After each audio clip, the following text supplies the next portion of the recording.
मौसमियाती तब्दीलियां भी मकई की फसल को मुतासर कर रही हैं और फी एकड़ पैदावार में कमी का बायस बन रही है। इस साल भी किसानों की 30 से 40% फसल मुतासर हुई है। अक्सर इलाकों में एकदम गर्मी आने से फसल की पैदावार में कमी वाक़ई हुई है। इस वक्त हमारे साथ साइंटिफिक ऑफिसर आमिर शहजाद साहब मौजूद हैं, जिनका ताल्लुक मेज़ रिसर्च इंस्टीट्यूट से। उनसे पूछते हैं कि इसका आखिर हल क्या है। अस्सलाम वालेकुम सर। वालेकुम अस्सलाम सर।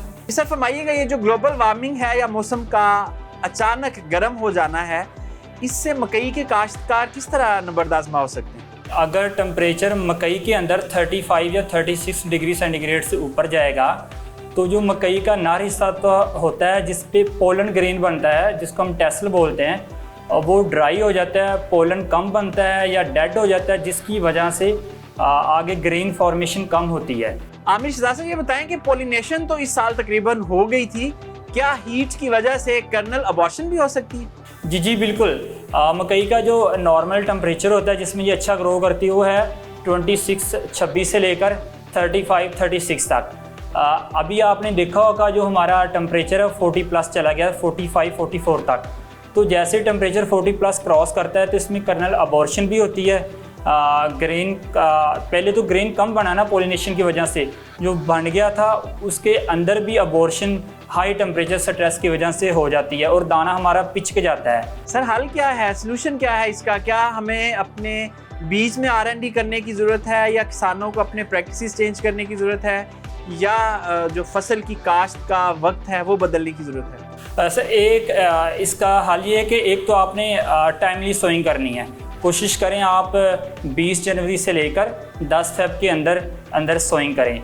दूसरे नंबर पे अगर हीट स्ट्रेस आती है, हाई टेम्परेचर स्ट्रेस आती है, तो इरिगेशन का दौरानिया कम कर दें। कोशिश करें इरिगेशन 5-6 दिन बाद लाजमी लगाएं। अच्छा से ये फरमाएं कि इस वक्त हमें एक बड़ा प्रॉब्लम जो आ रहा है मकई के काश्तकारों को, वो फाल आर्मी वर्म का है और इसके अलावा शूट फ्लाई का अटैक आता है।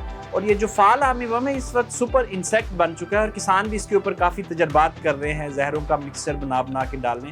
तो इदारा इसके ऊपर क्या इक़दाम कर रहा है और फाल आर्मी वर्म को बेहतर तरीके से साइंटिफिकली कैसे कंट्रोल किया जा सकता है? नंबर 1 पे शूट फ्लाई का इस सीज़न में अटैक ना होने के बराबर होता है, इसलिए इतना इशू नहीं। अगर आए तो एक स्प्रे करने से ही ख़त्म हो जाता है। मेन मसला आ रहा है हमारा फॉल आर्मी वर्म का, जो कि 2018 या 19 में हमारी साइंसदान में पाकिस्तान में पहली मरतबा हमारे अदारे के साइंटिस्ट ने आइडेंटिफाई किया था इसको। जैसे ही आपकी फसलें जर्मिनेट करना है तो आपने पेस्ट स्काउटिंग आप अपने ऊपर लाजमी कर लेनी है। एक हफ्ते में 2 से 3 मरतबा पेस्ट स्काउटिंग लाजमी करें, क्योंकि इसका जो ईटिंग स्टाइल वो बहुत फास्ट है। ये 1-2 दिन के अंदर ही फसल को बहुत ज़्यादा नुकसान पहुंचा देता है। जैसे ही आपको लार्वी हालत नज़र आए तो अगर फसल छोटी है उसके ऊपर स्प्रे करें। अगर फसल आपकी 3-4 फीट की होगी है तो उसकी जो कॉम्पल होती है उसके अंदर आप जहर डाल दें। दानेदार जहर कॉम्पल में डालने के बावजूद स्प्रे करना है? नहीं, अगर दानेदार जहर उस हालत में डालें जब फसल थोड़ी सी बड़ी हो जाए। तो चूँकि फसल अगर छोटी हो या ज़्यादा बड़ी हो जाए तो फिर तो दानेदार जहर डालना मुश्किल हो जाता है। तो अगर दानेदार जहर डाल दी फिर स्प्रे नहीं करनी। अगर दानेदार जहर डालने का मरला अभी नहीं आया फिर आपने स्प्रे करनी है इसको लाजमी। जी सर, आपके वक्त का बहुत शुक्रिया।